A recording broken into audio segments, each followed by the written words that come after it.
ಎಲ್ಲರಿಗೂ ನನ್ನ ನಮಸ್ಕಾರ.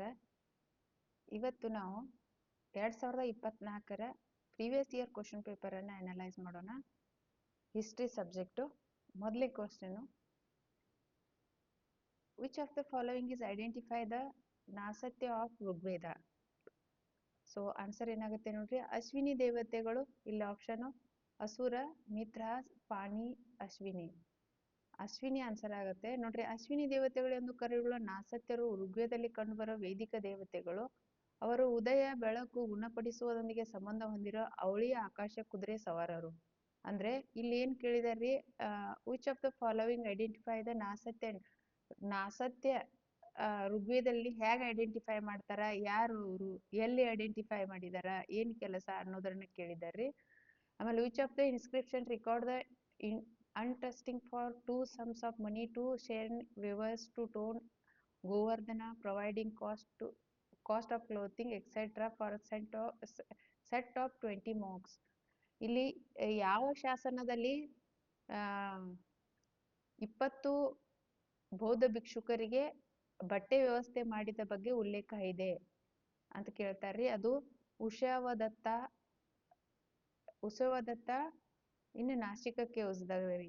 ಇಲ್ಲಿ ನೋಡ್ರಿ, ಯಾರು ಹೊಡಿಸಿದ್ದು, ಇಲ್ಲಿ ನೋಡ್ರಿ, ನಾಸಿಕ ಗುಹೆಯಲ್ಲಿರುವ ಉಷವದತ್ತ ಶಾಸನ ಪಶ್ಚಿಮ ಸಪತ್ರ ದೊರೆ ನಹಪಾನ್ನ ಕಾಲದ ಐತಿಹಾಸಿಕ ದಾಖಲೆಯನ್ನು ಉಲ್ಲೇಖಿಸಲಾಗಿದೆ. ಈ ಶಾಸನವು ನಹಪಾನ್ನ ಅಳಿಯ ಉಸವದತ್ತ ವಿವಿಧ ದತ್ತಿ ಕಾರ್ಯಗಳನ್ನು ವಿವರಿಸುತ್ತದೆ. ಅದರಲ್ಲಿ ಬೌದ್ಧ ಸನ್ಯಾಸಿಗಳಿಗೆ ಬಟ್ಟೆ ಒದಗಿಸುವ ನಿರ್ದಿಷ್ಟ ಉದ್ದೇಶಕ್ಕಾಗಿ ಗೋವರ್ಧನಲ್ಲಿರುವ ನೇಕಾರರ 2 ಸಂಘಗಳಿಗೆ ಶಾಶ್ವತವಾಗಿ ಹಣ ನೀಡುವುದು ಸೇರಿದೆ. ಎಲ್ರಿ, ಈ ಯಾವ ಶಾಸನದಲ್ಲಿ? ಉಸವದತ್ತ ಶಾಸನದಲ್ಲಿ ನಹಪಾನನ ಹಳೆಯ ಉಸವದತ್ತ ದಾನ ಧರ್ಮ ಕಾರ್ಯಗಳನ್ನು ಮಾಡುವುದರ ಬಗ್ಗೆ ಇಲ್ಲಿ ಉಸವದತ್ತ ಶಾಸನದಲ್ಲಿ ಉಲ್ಲೇಖ ಇರುವುದನ್ನ ನಾವು ನೋಡ್ತೀವಿ. ಇಲ್ಲೇನ್ ನೋಡ್ರಿ, ಕಾಪರ್ ತಾಮ್ರದ ಉಪಕರಣಗಳು ಎಲ್ಲಿ ಈ ಕೆಳಗಿನವುಗಳು ಯಾವ ತಾಮ್ರ ಕಾಲ ಟೈಮ್ದಲ್ಲಿ ಸಿಕ್ಕಿಲ್ಲ ಅಂತ ಕೇಳ್ತಾರ್ರಿ. ಅದ್ರಾಗ ಹ್ಯಾಂಡ್ ಆಕ್ಸ್ ಆಗುತ್ತೆ ನೋಡ್ರಿ. ತಾಮ್ರ ಯುಗ ರಚಿಸಲ್ಪಟ್ಟ ಸಮಯಕ್ಕಿಂತ ಬಹಳ ಹಿಂದೆ ಕೈಕೊಡಿಗಳು ಕೆಳ ಮಧ್ಯ ಪಾಲೋಲಿಥಿಕ್ ಸಮಯದಲ್ಲಿ ಸಂಬಂಧ ಹೊಂದಿದ್ದು. ತಾಮ್ರದ ಸಂಗ್ರಹಗಳಲ್ಲಿ ಸಾಮಾನ್ಯವಾಗಿ ಕಂಡುಬರುವ ಸೆಲ್ಯುಲೈಟ್ ಹಾರ್ಪೋನ್ಗಳು, ಅಂಟೆನಾ ಕತ್ತಿಗಳು, ಉಂಗುರಗಳು, ಮಾನವ ರೂಪದ ಆಕೃತಿಗಳು ತಾಮ್ರದ ಯುಗದಲ್ಲಿ ಕಂಡು ಬರುವುದರಿಂದ ಹ್ಯಾಂಡ್ ಆಕ್ಸ್ ಏನಿದೆ ಅದು ಪ್ಯಾಲೋಲಿಥಿಕ್ ಟೈಮ್ದಲ್ಲಿ ಬರುತ್ತೆ. Which of the following inscription carry signature of Harshavardhana? ಹರ್ಷವರ್ಧನನ ಸೈನ್ ಬಗ್ಗೆ ಯಾವ ಇನ್ಸ್ಕ್ರಿಪ್ಷನ್ ದಲ್ಲಿ ಉಲ್ಲೇಖ ಇದೆ ಅಂತ ಕೇಳ್ತಾರ್ರಿ. ಅದು ಇಲ್ಲಿ ನೋಡ್ರಿ, ಬನ್ಖೇರ ಶಾಸನ ಹರ್ಷವರ್ಧನ ಸಹಿಯನ್ನು ಹೊಂದಿದೆ. ಮಧುಬನ್ ತಾಮ್ರ ಫಲಕ ಶಾಸನವು ಅವನ ಸಹಿಯೇ ಸಹ ಉಲ್ಲೇಖಿಸುತ್ತದೆ, ಆದರೆ ಬನ್ಖೇರ ಶಾಸನವು ನಿರ್ದಿಷ್ಟವಾಗಿ ಇದನ್ನು ಹೊಂದಿದೆ. ಒಂದು ಇದೆ ರೀ, ಒಂದು ಅದರ ಸಹಿ ಮಾಡಿದ್ದ ಉಲ್ಲೇಖ. ಸಹಿ ಅಂತಂದ್ರೆ ಏನಾದ್ರೂ ಒಂದು ಸಿಂಬಲ್ ಇರ್ಬೇಕ್ರಿ. ಅದನ್ನ ಅಲ್ಲಿ ಮಧುಬನ್ ತಾಮ್ರ ಶಾಸನದಲ್ಲಿ ಸಹಿಯ ಉಲ್ಲೇಖ ಇದೆ. ನಿಜವಾದ ಸಹಿ ಎಲ್ಲಿದೆ ಅಂತಂದ್ರೆ ಬನ್ಸೇಖ ಶಾಸನದಲ್ಲಿ ಹರ್ಷವರ್ಧನ ಸಹಿ ಕಾಣ್ತೀವಿ. ಇಲ್ಲಿ ನೋಡ್ರಿ, ನೆಕ್ಸ್ಟ್ 5ನೇದು, megalithic pit burial marked single large standing stone slab is called. ಇವುದು ಬ್ಯೂರಲ್ ರೀ, ಶವ ಸಂಸ್ಕಾರದ ಮೆಗಾಲಿಥಿಕ್ದಲ್ಲಿ ಶವ ಸಂಸ್ಕಾರದಲ್ಲಿ 4 ಪದಗಳನ್ನು ಕೊಟ್ಟಿದ್ದಾರೆ. ಇವು 4 ಇಂಪಾರ್ಟೆಂಟು. ಯಾಕಂತಂದ್ರೆ ಅದನ್ನ ಸ್ಟೇಟ್ಮೆಂಟ್ ಬೇಸು ಕೇಳೋದು, ಮ್ಯಾಚ್ದಾಗ ಕೇಳ್ಬೋದು, ಅಥವಾ ಅದರ ಅರ್ಥನೂ ಕೇಳ್ಬೋದು. ಏನು ವ್ಯತ್ಯಾಸ ಇದೆ ಮತ್ತು ಎಲ್ಲೆಲ್ಲಿ ಕಂಡು ಬಂದಾವ ನೋಡ್ಬೇಕ್ರಿ. ಇಲ್ಲಿ ನೋಡ್ರಿ, ಮಿನ್ಹರ್ ನೆಲಕ್ಕೆ ಲಂಬವಾಗಿ ಹೊಡೆದು ಹಾಕಲಾದ ಒಂದು ದೊಡ್ಡ ಕಲ್ಲನ್ನು ಒಳಗೊಂಡಿರುವ ಇತಿಹಾಸ ಪೂರ್ವ ಏಕಶಿಲಾ ರಚನೆಯಾಗಿದೆ. ಇದನ್ನ ದಕ್ಷಿಣ ಭಾರತದಲ್ಲಿ ನಡುಕಲ್ಲು ಅಂತ ಕರೀತಾರ. ಆಮೇಲೆ ಡಾಲ್ಮನ್ 2 ಅಥವಾ ಹೆಚ್ಚಿನ ಅಲ್ಲಿ ಒಂದೇ ಇದರಿ, ಇಲ್ಲಿ 2 ಇದಾವ್ರಿ. ಲಂಬಕಲ್ಲುಗಳ 2ಕ್ಕಿಂತ ಹೆಚ್ಚು ಲಂಬಕಲ್ಲುಗಳ ಮೇಲೆ ಇರಿಸಲಾದ ದೊಡ್ಡ ಶಿಲಾಖಂಡವನ್ನ ಕೋಣೆಗಳ ಒಂದು ಚೇಂಬರ್ ಟೈಪ್ ಸಮಾಧಿ ಇದೆ ಅಂತ್ರಿ ಇಲ್ಲಿ. ಆಮೇಲೆ ಟೋಪಿಕಲ್ಲು ಎಂದು ಇದು ಕೇರಳ ಪ್ರದೇಶದಲ್ಲಿ ಕಂಡು ಬರ್ತದೆ. ಟೋಪಿ ಆಕಾರದಲ್ಲಿ ಇರ್ತದ್ರಿ. ಆಮೇಲೆ ಕೊಡೆಕಲ್, ಇದು ಛತ್ರಿಯ ಆಕಾರದಲ್ಲಿ ಪ್ರಾಥಮಿಕವಾಗಿ ಕೇರಳ ಪ್ರದೇಶದಲ್ಲಿ. ಇವೆರಡು ಕೊಡೆಕಲ್ ಮತ್ತೆ ಟೋಪಿಕಲ್ ಇವು ಕೇರಳದಲ್ಲಿ ಕಂಡು ಬರ್ತಾವ್ರಿ. ಮೆಗಾಲಿಥಿಕ್ದಲ್ಲಿ ಇರುವಂತಹ ಬ್ಯೂರಲ್ಗಳ ಲಕ್ಷಣ ಇವು. Which of the following site are famed Sangam text in gem and jewellery work? Kodumanal ನೋಡ್ರಿ, ತಮಿಳುನಾಡಿನಲ್ಲಿ ನೆಲೆಗೊಂಡಿರುವ ಕೊಡೆಮನಲ್ ಸ್ಥಳವು ಪುರಾತತ್ವ ಶಾಸ್ತ್ರ ಅಧ್ಯಯನದಲ್ಲಿ ಪ್ರಸಿದ್ಧವಾಗಿದೆ. ಸಂಗಮ ಸಾಹಿತ್ಯದಲ್ಲಿ ರತ್ನಗಳು, ಆಭರಣಗಳು ಉತ್ಪಾದನೆಗೆ ಪ್ರಮುಖ ಕೈಗಾರಿಕಾ ಕೇಂದ್ರವಾಗಿತ್ತು ಎಂದು ಉಲ್ಲೇಖಿಸಲಾಗಿದೆ. ಅದರಲ್ಲೂ ವಿಶೇಷವಾಗಿ ಬಿರಲ್ ಮತ್ತು ನೀಲಮಣಿಗಳ ಹೆಸರುವಾಸಿಯಾಗಿವೆ ಅನ್ನೋದನ್ನ ನಾವಿಲ್ಲಿ ನೋಡ್ತೀವಿ. Which of the following merchandise are not import to India from western world? ಇಲ್ಲಿ ನೋಡ್ರಿ, ರೋಮನ್ ಯಾವುದು ನಾವು ಮಾಡಿಲ್ಲ ಅಂತ ಕೇಳತ್ತಾರ್ರಿ. Not import to India from western, ನಮ್ಮ ಇಂಡಿಯಾದಿಂದ ಬೇರೆ ಯಾವ್ದು ಹೋಗಿಲ್ಲ ಅಂತ ಕೇಳ್ತಾರ್ರಿ. ರೋಮನ್ ಸಾಮ್ರಾಜ್ಯದೊಂದಿಗೆ ಪ್ರಾಚೀನ ವ್ಯಾಪಾರದ ವರ್ಗದಲ್ಲಿ ಭಾರತವು ಗಾಜಿನ ವಸ್ತು, ಹವಳ, ವೈನ್ಗಳಂತ ವಸ್ತುಗಳನ್ನು ಪಶ್ಚಿಮದಿಂದ ಆಮದು ಮಾಡಿಕೊಳ್ಳುತ್ತಿತ್ತು. ಆದಾಗ್ಯೂ ಭಾರತವು ಸ್ವದೇಶವಾಗಿ ಹೇರಳವಾಗಿ ಹೊಂದಿರುವುದರಿಂದ ಪಾಶ್ಚಿಮಾತ್ಯ ದೇಶಗಳಿಂದ ಅದನ್ನ ಆಮದು ಮಾಡಿಕೊಂಡಿರುವ ಉಲ್ಲೇಖ ಇಲ್ಲ ಮತ್ತು ಮಾಡ್ಕೊಂಡಿಲ್ಲ ಕೂಡ. ನಮ್ಮಲ್ಲೇ ಗಿಡಗಳು ಇಷ್ಟ ಇರ್ತಾವ ಪಕ್ಕಿ ಅಲ್ಲಿದೆ ಯಾಕೆ ತರ್ಬೇಕ್ರಿ? ಹೌದಿಲ್ರಿ? ನೆಕ್ಸ್ಟ್ ನೋಡ್ರಿ, the representation of Indra his entourage flying greet to Buddha Trishta heaven to found which of the following Ajanta caves? ನೋಡ್ರಿ, ಇಲ್ಲಿ ಏನ್ ಕೇಳಿದಾರ್ರಿ ಅಂತಂದ್ರೆ ಪ್ರಶ್ನೆ ಅರ್ಥ ಮಾಡ್ಕೊಳ್ರಿ. ಅಜಂತಾ ಕೇವ್ದಲ್ಲಿ ಎಷ್ಟು ಗುಹೆಗಳಿದಾವಲ್ಲ, ಆ ಗುಹೆ ಮೇಲೆ ಇಂದ್ರನ ತ್ರಿಸ್ತಾ ಸ್ವರ್ಗದಲ್ಲಿ ಬುದ್ಧನನ್ನ ಗ್ರೀಟ್ ಮಾಡ್ಲಿಕ್ಕೆ ವೆಲ್ಕಮ್ ಮಾಡ್ಲಿಕ್ಕೆ ಇಂದ್ರ ಹೇಗೆ ಬಂದಿದ್ರು ಅನ್ನೋದ ಉಲ್ಲೇಖ ಇದೆ. ಯಾವ ಕೇವ್ದಲ್ಲಿ ಎಷ್ಟನೇ ನಂಬರ್ ಅಂತ ಕೇಳಿದಾರ್ರಿ. ಕೇವ್ ನಂಬರ್ ಗುಹೆ 17ರಲ್ಲಿ ಏನಿದೆ ರೀ? ಇಲ್ಲಿ ನೋಡ್ರಿ, ತುಷಿತ್ ಸ್ವರ್ಗದಲ್ಲಿ ಬುದ್ಧನನ್ನು ಸ್ವಾಗತಿಸಲು ಹಾರುತ್ತಿರುವ ಇಂದ್ರ, ಅವನ ಪರಿವಾರ ಪ್ರಾತಿನಿಧ್ಯ ಅಜಂತಾ ಗುಹೆಗಳ 17ದಲ್ಲಿ ಕಂಡು ಬಂದಿದೆ. ಅಜಂತಾದ 17 ಗುಹೆಯಲ್ಲಿ ರೀ ಬುದ್ಧನನ್ನ ಸ್ವಾಗತಿಸಲು ಇಂದ್ರ ಮತ್ತು ಅವನ ಪರಿವಾರರು ಹಾರುತ್ತಿರುವ ಪ್ರಾತಿನಿಧ್ಯದಲ್ಲಿ ತೋರಿಸಿದಾರ್ರಿ. ಆಮೇಲೆ ಇಲ್ಲಿ ನೋಡ್ರಿ, ಇದು ನಿರ್ದಿಷ್ಟ ಭಿತ್ತಿ ಚಿತ್ರವನ್ನು ಅಜಂತಾ ಮೇರುಕೃತಿಯಲ್ಲಿ ಒಂದೊಂದು ಗುರುತಿಸಲಾಗಿದೆ. ಬೋಧಿಸತ್ವನು ತನ್ನ ತ್ಯಜಿಸುವಿಕೆಯನ್ನು ಪೋಷಿಸುವ ಜೊತೆಗೆ ಹೆಚ್ಚಾಗಿ ಉಲ್ಲೇಖಿಸಲಾಗಿದೆ. ಇಲ್ಲಿ ಈ ದೃಶ್ಯವು ಅದ್ಭುತ ಚಲನಾರ್ಥನ ಹೆಸರುವಾಸಿಯಾಗಿದೆ. ಮೋಡಗಳು, ಎಲೆಗಳು, ಅಪ್ಸರರು, ಗಂಧರ್ವರು, ಆಕಾಶ ಜೀವಿಗಳು ಗಾಳಿಯಲ್ಲಿ ಹಾರುವುದನ್ನು ತೋರಿಸುತ್ತದೆ. ಇಂದ್ರನು ಪರಿವಾರ ಬುದ್ಧನು ಪೂಜಿಸಲು ಇಳಿಯುವಾಗ ಈ ರೀತಿಯ ಚಲನೆಯ ಚಿತ್ರಣ ಇಲ್ಲಿ ಉಲ್ಲೇಖಿಸಿದಾರ. ಅಂದ್ರೆ 17 ಗುಹೆ 17ನೇಯಲ್ಲಿ ಬಹುದೊಡ್ಡ ಮಹಾಯಾನ ವಿಹಾರವಾಗಿದ್ದು ಹಲವಾರು ಜಾತಕತೆ ಬುದ್ಧನ ಜೀವನ ದೃಶ್ಯಗಳನ್ನ ಒಳಗೊಂಡ ಸ್ಥಳಗಳಲ್ಲಿ ವರ್ಣಚಿತ್ರಗಳನ್ನ ನಾವು ನೋಡ್ತೀವಿ. ಸೊ ನೆಕ್ಸ್ಟ್ ನೋಡ್ರಿ, 9ನೇದು, which of the following not mention among the king Aryavarta in line 21 of Prashasti ಶಾಸನ? ಪ್ರಶಸ್ತಿ, ಅಲಹಾಬಾದ್ ಪ್ರಶಸ್ತಿ. ಆರ್ಯವರ್ತಾಸ್ ಯಾರು? ಇದು 21ನೇ ಶಾಸನದ ಏನ್ ಮೆನ್ಷನ್ ಮಾಡಿಲ್ಲ ಅನ್ನೋದನ್ನ, ಯಾರ ಹೆಸರನ್ನ ಮೆನ್ಷನ್ ಮಾಡಿಲ್ಲ ಅಂತ ಕೇಳಿದಾರ್ರಿ. ಇಲ್ಲಿ ಏನ್ ಕೇಳತ್ತಾರ್ರಿ? ಯಾರ ಹೆಸರನ್ನು, ಯಾವ ರಾಜನ ಹೆಸರನ್ನು ಆರ್ಯವರ್ತದ 21ನೇ ಲೈನದ ಅಲಹಾಬಾದ್ ಪ್ರಸ್ತುತಿಯಲ್ಲಿ ಮೆನ್ಷನ್ ಮಾಡಿಲ್ಲ ಅಂತ ಕೇಳತ್ತಾರ್ರಿ. ನೋಡೋಣ ಬನ್ರಿ, ಏನೈತ್ರಿ ಇದು? ಮೇಘವರ್ಣ. ಅಲಹಾಬಾದ್ ಪ್ರಸ್ತುತಿ 21ನೇ ಸಾಲಿನಲ್ಲಿ ಗುಪ್ತ ಚಕ್ರವರ್ತಿ ಸಮುದ್ರಗುಪ್ತನಿಂದ ವಶಪಡಿಸಿಕೊಳ್ಳಲ್ಪಟ್ಟ ಆರ್ಯವರ್ತ ವಿವಿಧ ರಾಜರ ಪಟ್ಟಿ ಮಾಡುತ್ತದೆ. ಆರ್ಯವರ್ತದ 21ನೇ ಸಾಲು ಏನ್ ಮಾಡ್ತೈತ್ರಿ ಅಂದ್ರೆ ಸಮುದ್ರಗುಪ್ತನ ಯಾವ್ಯಾವ ರಾಜರನ್ನ ಗೆದ್ದಿದ್ದ, ವಶಪಡಿಸಿಕೊಂಡಿದ್ದ ಅನ್ನೋ ಲಿಸ್ಟ್ ಇದೆ. ಆ ನಿರ್ದಿಷ್ಟ ಸಾಲಿನಲ್ಲಿ ರುದ್ರದೇವ, ಗಣಪತಿ ನಾಗ, ನಾಗಸೇನ, ಚಂದ್ರವರ್ಮನ್, ಅಚ್ಯುತ, ನಾಗದತ್ತ, ನಂದಿ, ಬಾಲವರ್ಮನ್, ಕೊಟ್ಟರಾಜ ಇತರರ ಉಲ್ಲೇಖಿಸಿದ್ದಾರೆ. ಆದ್ರೆ ಮೇಘವರ್ಮ ಶ್ರೀಲಂಕಾದ ರಾಜನಾಗಿದ್ದ. ಶಾಸನದೊಳಗೆ ಬೇರೆ ಸಂದರ್ಭದಲ್ಲಿ ಉಲ್ಲೇಖಿಸಲ್ಪಟ್ಟಿದೆ. ಸಮುದ್ರಗುಪ್ತನು ವಶಕೊಂಡ ಆರ್ಯವರ್ತ ರಾಜರಲ್ಲಿ ಒಬ್ಬನಾಗಿಲ್ಲ. ಇದ್ರಾಗ ಯಾರು ಮೆನ್ಷನ್ ಇಲ್ಲ ಅಂತ ಕೇಳಿದಾರ್ರಿ? ಮೇಘವರ್ಮ ಏನಾಗಿಲ್ರಿ, ಆರ್ಯವರ್ತ 21ನೇ ಸಾಲಿನಲ್ಲಿ ಈತನ ಹೆಸರ ಇಲ್ಲ. ಸೊ ನೆಕ್ಸ್ಟ್ ನೋಡ್ರಿ, 10ನೇ question, king of the grand 5 village in Nalanda monastery 2 instance of Balaputra Deva of Sumatra. Devapala, Mahipala, Dharmapala, ಮಹೇಂದ್ರಪಾಲ.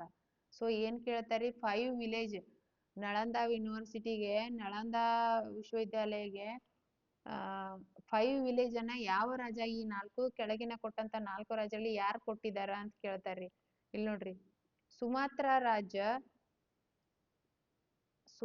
ರಾಜ್ಯ ಶೈಲೇಂದ್ರ ಬಾಲಪುತ್ರ ದೇವನ ನಿರ್ದೇಶನ ಮೇಲೆಗೆ ಸುಮಾತ್ರ ರಾಜ ಬಾಲಪುತ್ರ ದೇವನ ಆ ಶೈಲೇಂದ್ರ ರಾಜ ಸುಮತ್ರ ರಾಜ ಶೈಲೇಂದ್ರನ ಆ ಮಗನಾದಂತಹ ಬಾಲಪುತ್ರ ದೇವನ ನಿರ್ದೇಶನ ಮೇರೆಗೆ ಪಾಲರಾಜ ದೇವಪಾಲನು ಏನ್ ಮಾಡ್ತಾರೆ, ನಳಂದ ಮಠಕ್ಕೆ 5 ಗ್ರಾಮಗಳನ್ನ ದಾನವಾಗಿ ನೀಡ್ತಾನ. ಈ ಮಾಹಿತಿ ದೇವಪಾಲ ನಳಂದ ತಾಮ್ರಫಲಕ ಸಿಂಹಾಸನದಿಂದ ತಿಳಿದು ಬಂದಿದೆ. ಸುಮತ್ರಾದ ಪಾಲರ ರಾಜ ಏನ್ ಮಾಡ್ತಾನ್ರಿ, ಆ ರಿಕ್ವೆಸ್ಟ್ ಮೇರೆಗೆ 5 ಹಳ್ಳಿಗಳನ್ನ ನಳಂದ ವಿಶ್ವವಿದ್ಯಾಲಯಕ್ಕೆ ನೀಡ್ತಾನ. ಇಲ್ಲಿ ನೋಡ್ರಿ ನೆಕ್ಸ್ಟ್ 11ನೇದು celebrity scholar Yamin al Uddin Abul Hasan better known as. ಇದು ಇನ್ನೊಂದು ಹೆಸರು ಏನು ಅಂತ ಕೇಳತ್ತಾರ್ರಿ ಅವರು. ಇಲ್ಲಿ ನೋಡ್ರಿ Amir Khusro ದಿಹಾಲಿ. Celebrating scholar Yaminuddin Abdul Hassan is best known as pen name is ಅಂದ್ರೆ ಕಾವ್ಯನಾಮ Amir Khusro ದಿಹಾಲಿ. He was the iconic Indo-Persian Sufi musician, poet, scholar who lived during the Delhi Sultanate period. ಇಲ್ಲಿ ನೋಡ್ರಿ parrot of the India. He considered the father of Qawwali, Urdu literature. ಪ್ರಸಿದ್ಧ ವಿದ್ವಾಂಸ ಯಮಾಮಿ ಉಲ್ ದಿನ್ ಅಬ್ದುಲ್ ಹಸನ್ ಅವರು Amir Khusro Dalai ಎಂಬ ಕಾವ್ಯನಾಮನಿಂದ ಪ್ರಸಿದ್ಧರಾಗಿದ್ದಾರೆ. ಅಂದ್ರೆ Amir Khusro full ಹೆಸರು ಇದ್ರಿ, ಅವರು ಅಮೀರ್ ಖುಸ್ರೋ ದಿಹಾಲಿ ಅಂತ ಹೇಳಿ ಪ್ರಸಿದ್ಧರಾಗ್ಯಾರ. ಇವರು ದೆಹಲಿ ಸುಲ್ತಾನರ ಅವಧಿಯಲ್ಲಿ ವಾಸಿಸಿದ ಪ್ರಸಿದ್ಧ ಇಂಡೋ ಪರ್ಷಿಯನ್ ಸೂಫಿ ಸಂಗೀತಗಾರ, ಕವಿ, ವಿದ್ವಾಂಸ. ಇವರನ್ನ ಸಾಮಾನ್ಯವಾಗಿ ಭಾರತದ ಗಿಳಿ ಎಂದು ಕರೆಯಲಾಗುತ್ತದೆ. ಇವರು ಕವಾಲಿಯನ್ನ ಭಾರತದಲ್ಲಿ ಕವಾಲಿಯನ್ನ ಸ್ಟಾರ್ಟ್ ಮಾಡಿದವರು, ಮತ್ತೆ ಉರ್ದು ಸಾಹಿತ್ಯದ ಪಿತಾಮಹ ಅಂತೇಳಿ ಕೂಡ ಇಲ್ಲಿ ಹೇಳ್ತಾರ. ಸೊ ನೆಕ್ಸ್ಟ್ ನೋಡ್ರಿ principal sources of the Arab invention Sindh early 18th century. Arab invention Arab ದಾಳಿಗಳ ಮೇಲೆ ಸಿಂಧದಲ್ಲಿ ನಡೆದಂತ ಅರಬ್ ದಾಳಿಗಳ ಬಗ್ಗೆ ಅತ್ಯಂತ ಮಹತ್ವದಾದಂತಹ ಸೋರ್ಸಸ್ ಯಾವುದು? ಚಾಚನಾಮ ಯಾರು ಬರ್ದಿದ್ದು? 8ನೇ ಶತಮಾನದಲ್ಲಿ ಆರಂಭವಾದ ಮೊಹಮ್ಮದ್ ಬಿನ್ ಕಾಸಿಮ್ ಅವರು ಸಿಂಧ್ ಅರಬ್ ವಶಪಡಿಸಿಕೊಂಡಕ್ಕೆ ಚಾಚನಾಮದಲ್ಲಿ ಪ್ರಮುಖ ಐತಿಹಾಸಿಕ ಮೂಲ ಎಂದು. ಇದು ಹಿಂದಿನ ಅರೇಬಿಕ್ ಪಠ್ಯದ ಪರ್ಷಿಯನ್ ಅನುವಾದವಾಗಿದ್ದು, ಇದು ಚಾಚ್ ರಾಜವಂಶದ ಇತಿಹಾಸ ಮತ್ತು ನಂತರದ ಅರಬ್ ಆಕ್ರಮಣವನ್ನ ಹೇಳುತ್ತೆ. ಇದರ ಲೇಖಕರ ಬಗ್ಗೆ ಸಿಕ್ಕಿಲ್ಲ. ಇದು ಅನಾನಮಸ್ ಅಂತಾರ್ರಿ, ಅಂದ್ರ ಬರದವ್ರು ಗೊತ್ತಿಲ್ಲ. ಆದ್ರೆ ಆ ಸಿಕ್ಕಂತ ಬುಕ್ಕು ಚಾಚ ರಾಜವಂಶ ಮತ್ತೆ ಅರಬ ಹಸಿದ ಮೇಲೆ ಅರಬ್ ಆಕ್ರಮಣಗಳ ಬಗ್ಗೆ ಅತ್ಯಂತ ಡಿಟೇಲ್ ಆಗಿ ವಿವರಣೆ ಕೊಡುತ್ತೆ. ಈ ರಾಜವಂಶದಲ್ಲಿ ಎಷ್ಟು ರಾಜರು ಇದ್ರು, ಏನೇನ್ ಮಾಡಿದ್ರು, ಅರಬರು ಸಿಂಧದ ಮೇಲೆ ಹೇಗೆ ಆಕ್ರಮಣ ಮಾಡಿದ್ರು, ಅದರ ಪರಿಣಾಮ ಏನಾಯ್ತು ಅನ್ನೋದನ್ನ ಅತ್ಯಂತ ಡೀಟೇಲ್ ಆಗಿ ಇಲ್ಲಿ ನಾವು ನೋಡ್ತೀವಿ. 13ನೇದು which of the following foreign traveller describe the Krishnadevaraya of medium height, fair complex and good figure, rather fat than thin. He has on his face sign small pox. ಯಾರು ಅವನ ಮುಖದ ಮೇಲೆ ಅವನ ಫೇರ್ನೆಸ್ ಮೇಲೆ ಯಾರು ಹೇಳಿದಾರ್ರಿ ಅಂತ ಕೇಳಿದಾರ್ರಿ. ನೋಡ್ರಿ ಯಾರು ಭೇಟಿಯಾಗಿದ್ರು ಅಂತ ಕೇಳ್ತಿದ್ರು. ಈಗ ಇದನ್ನ ಯಾರ ರಾಜನ ಕುರಿತು ಉಲ್ಲೇಖಿಸಿದ್ದಾರೆ ಅಂತ ಕೇಳ್ತಾರ್ರಿ. ಅದಕ್ಕೆ ನೆಟ್ ಮತ್ತೆ ಕೇಸೆಟ್ ಆಗ್ಲಿ ಇತಿಹಾಸ ತುಂಬಾ ಡೀಪ್ ಆಗಿರುತ್ತೆ ಅನ್ಲಿಕ್ಕೆ ಇದೇ ಉದಾಹರಣೆ ನೋಡ್ರಿ. ಯಾವ ಟ್ರಾವೆಲರು ಈ ರೀತಿ ಬರ್ದಿದಾನೆ ಅಂತ ಕೇಳತ್ತಾರ್ರಿ. Abdul Razzaq Barbosa, Domingo Paes, Niccolo Conti. ಇಲ್ಲಿ ನೋಡ್ರಿ ಡೊಮಿಂಗೋ ಫೋಸ್ ಕೃಷ್ಣದೇವರಾಯ ನಿರ್ದಿಷ್ಟ ಭೌತಿಕ ವಿವರಣೆಯನ್ನು ನೀಡಿದ ವಿದೇಶಿ ಪ್ರಯಾಣಿಕ ಪೋರ್ಚುಗೀಸ್ ಡೊಮಿಂಗೋ ಫೋಸ್. ಕೃಷ್ಣದೇವ ಆಳ್ವಿಕೆಯ ಉತ್ತುಂಗದಲ್ಲಿ ಡೊಮಿಂಗೋ ಫೇಸ್ ಕ್ರಿಸ್ತಶಕ 1520 - 22 ಸುಮಾರಿಗೆ ವಿಜಯನಗರಕ್ಕೆ ಭೇಟಿ ನೀಡಿದ. ತನ್ನ ವೃತ್ತಾಂತದಲ್ಲಿ ಬಿಯಾಂಗ್ಸ್ ರಾಜ್ ಕಾರ್ನಿಕಲ್ ರಾಜ್ಯದ ಆಡಳಿತ, ಮಿಲಿಟರಿ ಮತ್ತು ರಾಜನ ಆಲೋಚನೆ ಸೂಕ್ಷ್ಮವಾಗಿ ದಾಖಲಿಸಿದಾನೆ. ಅವ ಏನ್ ಮಾಡ್ತಾನ್ರಿ, ರಾಜನ ಆಡಳಿತ, ಮಿಲಿಟರಿ, ರಾಜನ ಅವಲೋಕನ ಸೂಕ್ಷ್ಮವಾಗಿ ಅವನ ಮುಖದ ಮೇಲಿನ ಎಲ್ಲಾ ಸ್ಮಾಲ್ ಪಾಕ್ಸ್ ಅಂದ್ರೆ ಎಲ್ಲಾ ಕಲೆಗಳನ್ನ ಕೂಡ ಆತ ಬರ್ದಿದಾನ್ರಿ. ಇಲ್ಲಿ ನೋಡ್ರಿ ಡೊಮಿಂಗೋ ಫೇಸ್ ರಾಜನನ್ನು ಮಧ್ಯಮ ಎತ್ತರ, ಸುಂದರ ಮೈಬಣ್ಣ, ಉತ್ತಮ ಆಕೃತಿ, ತೆಳುವುಕ್ಕಿಂತ ಬಾಳ ದಪ್ಪನೂ ಇಲ್ಲ ಬಾಳ ತೆಳುವೂ ಇಲ್ಲ. ಅವರ ಮುಖದಲ್ಲಿ ಸಿಡುಬಿನ ಚಿಹ್ನೆ ಇದ್ದವು ಎಂದು ಸ್ಪಷ್ಟವಾಗಿ ಗಮನಿಸಿದ್ದ. ವ್ಯಕ್ತಿತ್ವ ಹೇಗಿತ್ತು ಅನ್ನೋದು ಉಲ್ಲೇಖ ಮಾಡಿದಾನ. ಅಬ್ದುಲ್ ರಜಾಕ್ನು ಭೇಟಿಯಾಗಿದ್ರಿ. ಮತ್ತೆ ಎಕ್ಸ್ಟ್ರಾ ಇನ್ಫಾರ್ಮೇಶನ್ ಅಂದ್ರೆ ಅಬ್ದುಲ್ ರಜಾಕ್ ದೇವರಾಯನ್ ಟೈಮ್ದಲ್ಲಿ ಪರ್ಷಿಯನ್ ರಾಯಭಾರಿ, ಬಾರ್ಬೋಸೋ ಪೋರ್ಚುಗೀಸ್ ರೀ, ಈತನು ಕೂಡ ಕೃಷ್ಣದೇವರಾಯನ ಕಾಲದಲ್ಲಿ, ನಿಕೋಲೋ ಕೊಂಟಿ ಬಹಳ ಹಿಂದೆ ದೇವರಾಯನ ಕಾಲದಲ್ಲಿ ಇಟ್ಲಿಯನ್. ನೋಡ್ರಿ 25 ಜೂನ್ 2025 ಜೂನ್ ಸೈಕಲ್ದಲ್ಲಿ ವಿದೇಶಿಯರ ಬಗ್ಗೆ, ಫಾರಿನ್ ಟ್ರಾವೆಲರ್ಸ್ ಬಗ್ಗೆ ಟೋಟಲ್ 4 ಕ್ವಶನ್ ಬಂದಿದ್ದು ರೀ. 4 ಕ್ವಶನ್ಗಳಲ್ಲಿ ಒಂದು ಕ್ವಶನ್ ಅವ್ರು ಯಾವ ದೇಶಕ್ಕೆ ಸಂಬಂಧಪಟ್ಟವರು ಅನ್ನೋದನ್ನ ಕೇಳಿದ್ರು. ಆಮೇಲೆ ಅವರು ಯಾವ ಬುಕ್ಗಳ ಬಗ್ಗೆ ಏನೇನ್ ಮೆನ್ಷನ್ ಮಾಡಿದಾರ. ಕೆಲವೊಮ್ಮೆ ಅಬ್ದುಲ್ ರಜಾಕ್ ಆಗ್ಲಿ ಅಥವಾ ಬಾರ್ಬೋಸಾ ಆಗ್ಲಿ ಕೆಲವೊಂದು ಸ್ಟೇಟ್ಮೆಂಟ್ಗಳನ್ನ ಕೊಟ್ಟಿರ್ತಾರ. ಅದನ್ನೇ ಕಾಪಿ ಪೇಸ್ಟ್ ಮಾಡಿ ಎಕ್ಸಾಮ್ದಲ್ಲಿ ಇಟ್ಟು ಇದನ್ನ ಯಾರ ರಾಜರ ಆಡಳಿತದಲ್ಲಿ ಯಾರು ಹೇಳಿದಾರ ಅಂತ ಕೂಡ ಕೇಳಿದಾರ್ರಿ. ಅದಕ್ಕಾಗಿ ನಾವು ಇದನ್ನ ಫಾರಿನ್ ಟ್ರಾವೆಲರ್ಸ್ ಬಗ್ಗೆ ಸ್ವಲ್ಪ ಜಾಸ್ತಿ ಲಕ್ಷ ಕೊಟ್ಟು ನೋಡ್ಬೇಕಾಗತ್ತೆ. ನೆಕ್ಸ್ಟ್ ಇಲ್ಲಿ ನೋಡ್ರಿ 14ನೇ question. Which of the following 16th century colonel described the last Sayyid ruler Alauddin Alam Shah extending Delhi to Palam? ಏನ್ ಹೇಳ್ತಾರ ನೋಡ್ರಿ? ಬಾಬರ್. ಆನ್ಸರ್ ಬಾಬರ್ ರೀ. ಕ್ವಶನ್ ಏನಿದೆ ನೋಡ್ರಿ ಇಲ್ಲಿ, ಮೊಘಲ್ ಸಾಮ್ರಾಜ್ಯ ಕೊನೆಯ ಸ್ಥಾಪಕ ಬಾಬರ್ ಆದ್ರೆ ಕೊನೆಯ ಸೈಯದ್ ಅಲಾವುದ್ದೀನ್ ಆಲಂ ಶಾ ಆಳ್ವಿಕೆ ದೆಹಲಿಯಿಂದ ಪಾಲಂ ಮಾತ್ರ ವಿಸ್ತರಿಸಿತು. ನೋಡ್ರಿ ಯಾರ ಕ್ವಶನ್ ಏನ್ ಕೇಳತ್ತಾರ್ರಿ ಅಂದ್ರ 16ನೇ ಶತಮಾನದಲ್ಲಿ ಸೈಯದರ ಕೊನೆಯ ರೂರಲ್ ಆಳ್ವಿಕೆಯನ್ನ ಸೈಯದ್ ಕೊನೆಯ ರಾಜನ ಕಾಲದಲ್ಲಿ ಎಲ್ಲಿಂದ ಎಲ್ಲಿ ತನ Alauddin Alam Shah existing the Delhi to ಕೇಳ್ತಾರ್ರಿ ಅವರು. ಕ್ರೊನಾಲಜಿ ಕೇಳತ್ತಾರ್ರಿ ಇಲ್ಲಿ. ಅವ್ರೇನ್ ಕೇಳ್ತಾರ ನೋಡ್ರಿ ಇಲ್ಲಿ, ಮೊಘಲ್ ಸಾಮ್ರಾಜ್ಯ ಸ್ಥಾಪಕ ಕೊನೆಯ ಸೈಯದ್ ಅಲಾವುದ್ದೀನ್ ಶಾ ಆಳ್ವಿಕೆ ದೆಹಲಿಯಿಂದ ವಿಸ್ತರಿಸಿತು ಎಂದು ತಮ್ಮ ಆತ್ಮಚರಿತೆಯಾದ ಬಾಬರ್ ನಾಮದಲ್ಲಿ ವಿವರಿಸಿದ್ದಾರೆ.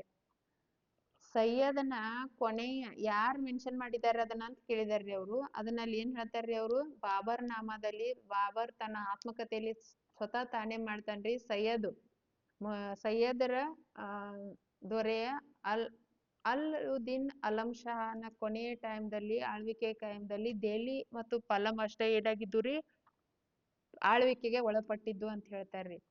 ಈ ಹೇಳಿಕೆಯು ಬಾಬರ್ ಭಾರತವನ್ನು ಆಕ್ರಮಿಸುವ ಹೊತ್ತಿಗೆ ದೆಹಲಿ ಸುಲ್ತಾನ್ ಪ್ರದೇಶ ಮತ್ತು ದುರ್ಬಲ ಅಧಿಕಾರವನ್ನು ಗಮನಾರ್ಹವಾಗಿ ಕಡಿಮೆ ಮಾಡಿತ್ತು ಎಂಬುದನ್ನು ಎತ್ತಿ ತೋರಿಸುತ್ತದೆ. ಅಂದ್ರೆ ದೆಹಲಿ ಸುಲ್ತಾನ್ ಟೈಮ್ದಲ್ಲಿ ಕೊನೆ ಹಂತಕ್ಕ ಮೊಘಲ್ರು ಏನ್ ಬಂದ್ರಲ್ರಿ, ಆ ಟೈಮ್ದಲ್ಲಿ ಅಪೋಸಿಷನ್ ಏನಿತ್ರಿ ಸ್ವಲ್ಪ ಕಡಿಮೆ ಇತ್ತು. ಯಾಕಂತಂದ್ರೆ ಅವ್ರ ಸೈಯದ್ ಮಣಿತನದವ್ರು ಏನಾಗಿದ್ದರ್ರಿ, ಸ್ವಲ್ಪ ರಾಜ್ಯ ವಿಸ್ತಾರ ಕಡಿಮೆ ಆಗಿತ್ತು. ಅವ್ರ ಆಳ್ವಿಕೆ ಕಡೆ ಪ್ರದೇಶ ಹೆಚ್ಚಾಗಿರುವುದರಿಂದ ಬಾಬರ್ಗೆ ಅನುಕೂಲ ಆಯ್ತು ಅನ್ನೋದನ್ನ ಇಲ್ಲಿ ಮೆನ್ಷನ್ ಮಾಡ್ತಾರ್ರಿ. Persian term hundi is as per the Mirat i Ahmadi was. ಇಲ್ಲಿ ಏನ್ ಕೇಳ್ತಾರ್ರಿ ಅಂದ್ರೆ, ಪರ್ಷಿಯನ್ ಟರ್ಮ್ದಾಗ ಹುಂಡಿ ಅನ್ನೋದು ಯಾವ ಟೆಸ್ಟ್ ಪ್ರಕಾರ ಏನು, ಹುಂಡಿ ಅನ್ನೋದು ಪರ್ಷಿಯನ್ ಟರ್ಮ್ದಾಗ ಏನ್ ಪದದ ಅರ್ಥ ಅಂತ ಕೇಳ್ತಾರ್ರಿ. ಇಲ್ಲಿ ನೋಡ್ರಿ, ಮಿರತ್ ಎ ಅಹಮದಿ ಪಠ್ಯ ಪ್ರಕಾರ ಹುಂಡಿಗೆ ಪರ್ಷಿಯನ್ ಪದದ ಅರ್ಥ ಸೂಕ್ತ. ಸೂಕ್ತ ಅಂದ್ರೆ ಏನ್ರಿ, ಐತಿಹಾಸಿಕ ಮೂಲಗಳು ಮಿರಾತೆ ಅಹಮದಿ ಪ್ರಕಾರ ಹುಂಡಿಗೆ ಬಳಸಲಾದ ಪರ್ಷಿಯನ್ ಪದವು ಸೂಕ್ತ ಆಗಿತ್ತು. ಹುಂಡಿ ಎಂಬುದು ಮಧ್ಯಕಾಲೀನ ಭಾರತದಲ್ಲಿ ವ್ಯಾಪಾರ ಮತ್ತು ಸಾಲ ವಹಿವಾಟೊಳಗಾಗಿ ಅಭಿವೃದ್ಧಿಪಡಿಸಲಾದ ಹಣಕಾಸು ಸಾಧನವಾಗಿದೆ. ಇಲ್ಲಿ ಚಲಾನಿ ಅಂತ ಬರುತ್ತೆ ರೀ, ಅದನ್ನು ನೆಗೋಷಿಯಬಲ್ ಹುಂಡಿಯನ್ನು ಸೂಚಿಸುತ್ತೆ. ಅಹಮದಿ ಅಂತ ಬರುತ್ತೆ, ಅದೊಂದು ಕರೆನ್ಸಿ ಮೌಲ್ಯ ಆಗಿದೆ. ಸೊ ಇದು ಇನ್ಫಾರ್ಮೇಶನ್. 16ನೇ ಕ್ವಶನ್ ನೋಡ್ರಿ, what type of the instrument was ಡಣಲ್. ಇದೇನ್ ಏನು ಅಂತ ಕೇಳ್ತಾರ್ರಿ. ಡನಲ್ ಅಂದ್ರೆ ಏನು ಅಂತ ಕೇಳಿದಾರ್ರಿ. ಯಾವ ಟೈಪ್ದ ಇನ್ಸ್ಟ್ರೂಮೆಂಟ್ ಅಂತ ಕೇಳ್ತಾರ್ರಿ. Water driving device. ಏನ್ರಿ ಇದು? ಡಂಡಲ್ ಸಾಂಪ್ರದಾಯಿಕ ನೀರು ಸೇದುವ ಸಾಧನವಾಗಿತ್ತು. ನೀರಾವರಿ ಬಾವಿಗಳಿಂದ ನೀರು ಸೇದಲು ಪ್ರಾಥಮಿಕವಾಗಿ ಬಳಸುವ ಲೆವೆಲ್ ಆಧಾರಿತ ಕಾರ್ಯವಿಧಾನವಾಗಿತ್ತು. ಕುಡುಗೋಲು, ಸನಿಕೆ, ಹ್ಯಾರೋಜು, ಸನಿಕೆ ಮತ್ತು ಕುಡುಗೋಲುಗಳು ಅಲ್ರಿ. ಇದೇನಾಗಿತ್ರಿ, DAN ಡ್ಯಾಂಡಲ್ ಏನೈತಲ್ರಿ ಇದು ನೀರು ಸೇದುವ ವಾಟರ್ ಡ್ರೈಯಿಂಗ್ ಡಿವೈಸ್ ಅಂತ್ರಿ. ನೆಕ್ಸ್ಟ್ ನೋಡ್ರಿ ಇಲ್ಲಿ who was the first wazir under the Akbar. Who was the first wazir of Akbar. 17ನೇ ಕ್ವಶನ್, ಫಸ್ಟ್ ಅಕ್ಬರ್ನ ವಜೀರ್ ಯಾರಾಗಿದ್ರು? ಇಲ್ಲಿ ನೋಡ್ರಿ ಮುಜಫರ್ ಖಾನ್.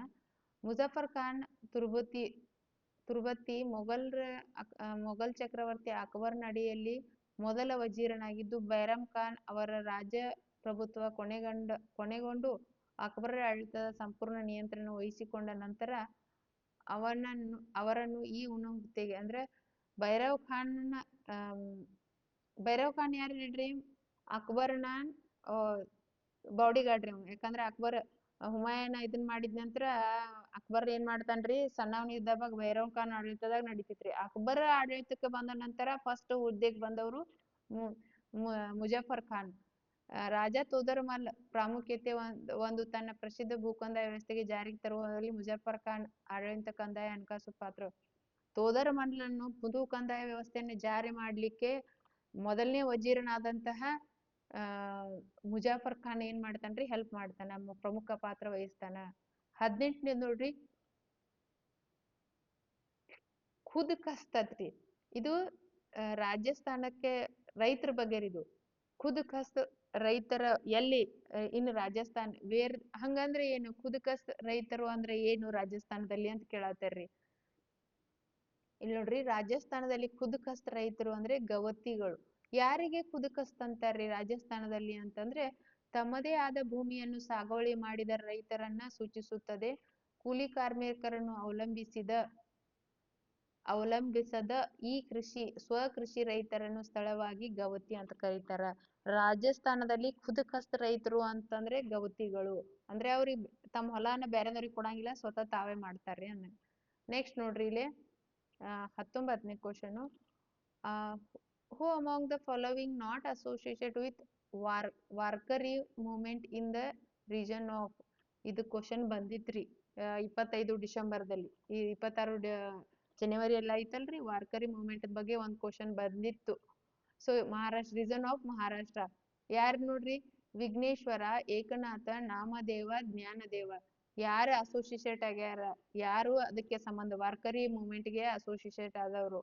ಇಲ್ಲಿ ನೋಡ್ರಿ ಏನ್ ಹೇಳ್ತಾರೆ ನೋಡ್ರಿ, ವಾರ್ಕರಿ ಚಳವಳಿ ವಿಘ್ನೇಶ್ವರ, ಏಕನಾಥ, ನಾಮದೇವ, ಜ್ಞಾನದೇವ ಮಹಾರಾಷ್ಟ್ರದ ವಾರ್ಕರಿ ಚಳವಳಿಗೆ ಸಂಬಂಧ ಹೊಂದಿದ ಪ್ರಮುಖ ಕವಿ ಸಂತರು. ಜ್ಞಾನದೇವ ವಿಠ್ಠಲನ ಆರಾಧನೆ ಸುತ್ತುವರೆದ ಸಾಂಪ್ರದಾಯಿಕ ಸ್ಥಾಪಕ. ಏಕನಾಥರು ನಾಮದೇವರ ಭಕ್ತಿಗೀತೆಗಳನ್ನು ರಚಿಸಿದ ಅನ್ವಯಿಗಳು. ವಿಘ್ನೇಶ್ವರ ಹಿಂದೂ ದೇವತೆ ಪೂಜಿಸಲ್ಪಟ್ಟವರು. ವಾರ್ಕರಿ ಚಳವಳಿಯನ್ನು ಮೂಡಿಸಲು ಸ್ಥಾಪಿಸಲು ಬಂದ ಮಾನವ ಸಂತರಲ್ಲೊಬ್ರು. ವಿಘ್ನೇಶ್ವರರು ಏನ್ರಿ? ಹಿಂದೂ ದೇವತೆ ಪೂಜಿಸಲ್ಪಡುತ್ತಿದ್ದರೂ ವಾರ್ಕರಿ ಚಳವಳಿಯನ್ನ ಸ್ಥಾಪಿಸಿ ಅದನ್ನ ಮುನ್ನಡೆಸುವ ಐತಿಹಾಸಿಕ ಮಾನವ ಸಂತರಲ್ಲಿ ಒಬ್ಬರು ಅಂತ ಹೇಳ್ತಾರ. ಸಾರಿ, ಒಂದೇ ನಿಮಿಷ. ಇಲ್ಲಿ ನೋಡ್ರಿ, ವಿಘ್ನೇಶ್ವರಾಸ್ Hindu deity wild worshipped not one of historical man saint associate with leading founding in Warkari movement. ಅಂದ್ರೆ ಇವ್ರು 3 ಜನ ವಾರ್ಕರಿ ಮೂವ್ಮೆಂಟ್ ಗೆ ಸಂಬಂಧಪಟ್ಟವರು. ವಿಘ್ನೇಶ್ವರು ಸಂಬಂಧಪಟ್ಟಿಲ್ಲ, ಸಂತರಲ್ಲ, ಅವರು ಹಿಂದೂ ಚಿದ್ರಿ ಮಾಡ್ತಾ ಇದ್ರು ಅನ್ನೋದನ್ನ ಇಲ್ಲಿ ಮೆನ್ಷನ್ ಮಾಡಿದ್ದಾರೆ. ಸೊ 20ನೇ question, who wrote the Chaitanya Mitra biography in Vaishnava saint Chaitanya Dev. ನೋಡ್ರಿ ಇಲ್ಲಿ ಏನ್ ಹೇಳ್ತಾರ್ರಿ, ಕೃಷ್ಣದಾಸ್ ಕವಿರಾಜ್ ಏನ್ ಹೇಳ್ತಾರ ನೋಡ್ರಿ, ಏನ್ ಬರ್ದಾರ್ರಿ ಅವರು? ಕೃಷ್ಣದಾಸ್ ಕವಿರಾಜ್ ಗೋಸ್ವಾಮಿ ಅವರು ಚೈತನ್ಯ ಚರಿತಾಮೃತ ಲೇಖಕರು. ಇಲ್ಲಿ ಏನ್ ಕೇಳಿದಾರ್ರಿ ಅವರು? ಚೇತನಾಮೃತ ಕೃತಿಯ ಲೇಖಕರು. ಸೊ ಇಲ್ಲೇನ್ ನೋಡ್ರಿ, ಇವರು ಗೌಂಡಿಯ ವೈಷ್ಣವ ಸಂಪ್ರದಾಯದ ಪ್ರಮುಖ ಗ್ರಂಥವಾಗಿದೆ. ಪ್ರಾಥಮಿಕವಾಗಿ ಬಂಗಾಳಿ ಭಾಷೆಯಲ್ಲಿ ಬರೆಯಲ್ಪಟ್ಟ 15ನೇ ಶತಮಾನದ ಸಂತ ಚೈತನ್ಯ ಮಹಾಪ್ರಭುಗಳ ಜೀವನ ಬೋಧನೆಗಳನ್ನು ವಿವರಿಸುತ್ತದೆ. ಇವರನ್ನು ಶ್ರೀಕೃಷ್ಣನ ಅವತಾರವೆಂದು ಪೂಜಿಸಲಾಗುತ್ತದೆ. ಈ ಪುಸ್ತಕವನ್ನು ಚೈತನ್ಯ ಮಹಾಪ್ರಭುಗಳ ತತ್ವಶಾಸ್ತ್ರ ನಂತರ ಜೀವನದ ಕುರಿತು ಅತ್ಯಂತ ಅಧಿಕೃತ ಕೃತಿಯಾಗಿದೆ. ಯಾರ ಬಗ್ಗೆ ಇದು? 15ನೇ ಶತಮಾನದ ಸಂತ ಚೈತನ್ಯ ಮಹಾಪ್ರಭುಗಳ ಜೀವನ ಬೋಧನೆಯನ್ನು ವಿವರಿಸುವ ಚೈತನ್ಯ ಚರಿತಾಮೃತ ಬರೆದವ್ರು ಯಾರ್ರಿ? ಕೃಷ್ಣದಾಸ ಕವಿರಾಜ ಗೋಸ್ವಾಮಿ ಅವರು. ಸೊ ಇದು ರೀ ವಿವರಣೆ. ಸೊ ಇನ್ನು ಮುಂದಿನ ಕ್ವಶನ್ಗಳನ್ನ ಮುಂದಿನ ಕ್ಲಾಸಲ್ಲಿ ನೋಡೋಣ. ಸೊ ಧನ್ಯವಾದಗಳು.